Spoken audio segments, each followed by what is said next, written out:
വസ്ത്ര വ്യാപാര രംഗത്ത് മാറ്റത്തിന്റെ സൂര്യോദയം. Murad wedding centre, Kuttippuram road, Karathur.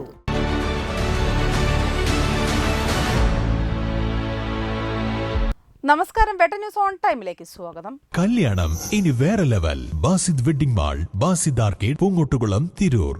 Gandhi Jayanti ദിനാചരണത്തിന്റെ ഭാഗമായി ശുചീകരണ പ്രവൃത്തി സംഘടിപ്പിച്ചു. റിയക്കോ മെമ്പർമാരും ട്രോമ കെയർ വോളണ്ടിയർമാരും പങ്കെടുത്തു. Trendy and customise collection, best in budget. Theyyam പാട്ടിൽ പോലൊരു ഓപ്ഷൻ വേറെ ഇല്ല. Welfare party Thuvvur panchayat president പി ഇബ്രാഹിം അസ്ലം, വണ്ടൂർ മണ്ഡലം കമ്മിറ്റി അംഗം KC നിഷാദ് എന്നിവർ സംസാരിച്ചു. General secretary VP Abdul Majeed, K Ramla, Rahmath Thekkumpuram, KC Nishad, VK Muhammad Musthafa, Illikkal Izzudheen, PT Jafar, PT Abdul Nasar, Ummu Salma teacher, P Fousiya, Semeena teacher എന്നിവർ പ്രകടനത്തിന് നേതൃത്വം നൽകി. വെട്ട ന്യൂസ് വളാഞ്ചേരി.